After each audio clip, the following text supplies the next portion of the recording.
So today we're going to be reviewing this. This is the Logitech G29, and if you're wondering if it's still worth buying in 2023 or 24, I don't know when you're going to watch this video. Is it still worth buying? Yes, absolutely. Even though this has been out for like 8 years, it's still pretty good. Now, the only reason I'm doing this review is because when I was looking into reviews for getting this wheel, the one major issue I have with this, nobody mentioned at all. So I'm going to mention it to you so you know if you want to buy this or not. Because it took me like 3 days to fix. Very frustrating 3 days. Now, I don't like Logitech products, not because of their hardware, but because of their software. Whereas Logitech, if you got problems with their software, you're going to have issues with the hardware. But you know, everybody said, hey, this is the best steering wheel to get if you're a beginner trying to get into racing wheels. And you know, I like to be open-minded, so I got it. And I ran into software issues. So with this racing wheel, there is a 50-50 chance that you get it, the force feedback will not work, and the little LED indicator lights up here that let you know when you're approaching the rev limiter, those won't turn on. So the wheel was kind of useless to me because I wanted a wheel with force feedback. And as I started looking into, you know, how to fix this issue, that's when I saw all the different forum posts and all the different videos of people talking about this issue and how to fix it. And those posts were, you know, still being made in 2022, meaning that this is an issue that still hasn't been fixed. And it took me 3 days to fix because there is no one universal fix. Everybody was posting different fixes that worked for them. So again, it was 3 days of going through different fixes until I found one that finally worked. So my only issue with this wheel is the force feedback and the LED lights may not work as soon as you get it. You may have to do some troubleshooting. So if you're not good with tech stuff, then you may want to look into a different wheel. Even though, if I'm being honest, a lot of it, you know, you just follow the instructions on what, you know, the people tell you to do step by step on how to fix it. But hey, some people just aren't good at tech stuff. So if you're not good at dealing with tech stuff and opening files and folders and following instructions and shit, you may want to look into a different wheel. But if you are and you are fine with taking that chance, you can fix that problem if it arises, then this is a fantastic wheel. I can't recommend it enough. I had this since October last year and I've been using it a ton. So first impressions in terms of the build, this feels super high quality. Oh, before jumping into the first impression, we should probably talk about the price.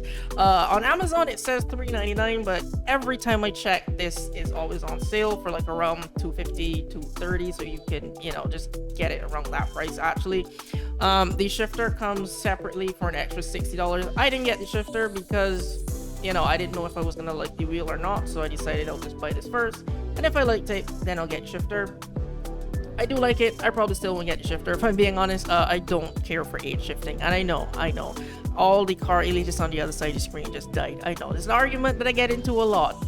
Oh, if you don't like shifting with a gear stick, you're not a real car guy. I've had this argument a lot of times, you know. If that's the case, then I guess F1 drivers aren't real because they only use the paddle shifter too. But anyways, I digress. So this wheel, it works with PC, PS4, and PS5. There's a little switch at the top that you can toggle between PS4 and PS5. There is a version that works with Xbox, but that's called the G920, and instead of the little PlayStation logo here in the middle, you'll just see the Logitech logo. And I don't think it has this little knob down here. I'm not sure why, but it doesn't have that.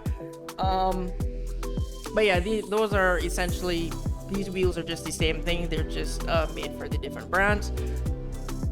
Right, so first impressions, this feels super high quality. For a beginner steering wheel, this feels very rigid and sturdy.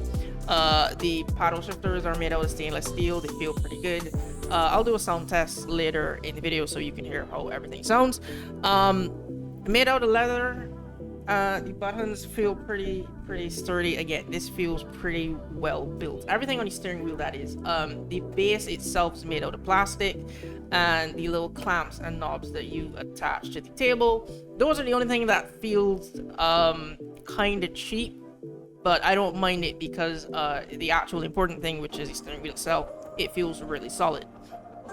Now the pedals, the only issue I have with the pedals is the brake pedal. I won't list this as a con, I'll list it as neutral because you can fix this. But yeah, it seems like there's a two-stage braking, I don't know, mechanism, whatever you want to call it. You apply a lot of pressure, you hit that first stage, but then you really have to like push your foot into it for it to, you know, register as 100%, which I don't like. But there's two ways to get around this. You know, you can just go into the Logitech software and turn up the sensitivity on the brake pedal, so you don't have to push it down as hard, or you can just change the sensitivity in whatever game you're playing for that brake pedal as well. And the second way to fix that is there are actually people sell kits on Amazon that you can replace the spring in the brake pedal, so it is not as stiff and as rigid, and it feels a lot smoother. So yeah, there are two ways that you can get around the brake pedal issue, which is why I'm not gonna list it as a con. I'll just, you know, I'll list it as neutral. I don't really like how the pedals feel because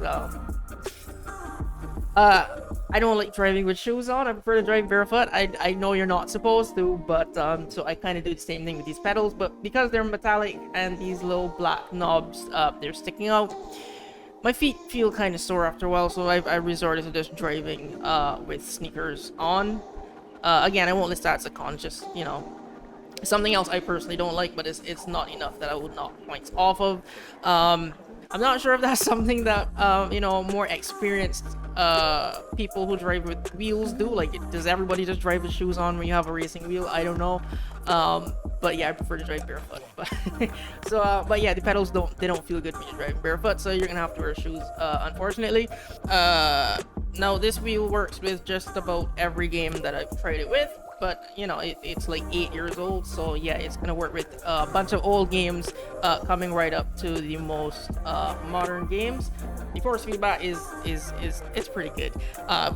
One thing to be careful of, just so you don't, I don't know, get your wires caught up or anything. Every time you plug it in, the wheel is going to calibrate itself. It's going to spin automatically, so just make sure to keep your hands and cords clear of this as soon as you plug it in. And the main reason I actually bought this was because, of course, Motorsport 8 is coming out, and I'm a huge fan of racing games, so I decided, you know what, another simulation game, I want to try with the wheel this time. Seeing that it got delayed, you know, I've ended up playing a ton of Assetto Corsa with this wheel and Assetto Corsa Competizione. I hope I said that right. We'll just go with ACC. That's easier to say. So I tried with the original Assetto Corsa and ACC, and yeah, it feels amazing. I've had a ton of fun on this wheel. I've even tried truck driving simulators because I'm just like, I was curious. I'm just like, it can't possibly be fun driving at like 60 to 80 miles an hour hauling something that's like 1,000 pounds. There's no way that's fun. I thought I would play these truck games for like, you know, 5-10 minutes before I got bored. I ended up playing it for like, I don't know, 30 minutes. They're okay, I guess. But as you can see, I had a lot more fun playing Assetto Corsa. But overall, yeah, I've had a ton of fun with the wheel. So I guess we deal with the sound section really quickly. In terms of sound, I don't think it's that loud, but that's because I have on noise cancel headphones. Everybody around me lets me know how loud this actually is. Not really the force feedback, but more so the pedals.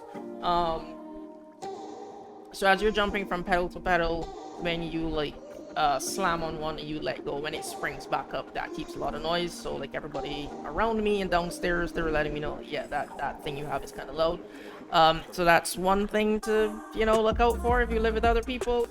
But other than that, the noise from the force feedback from the wheel itself isn't that loud. I'll do a test and, you know, purposely trying to spin out so the force feedback kicks in and you can hear how it sounds.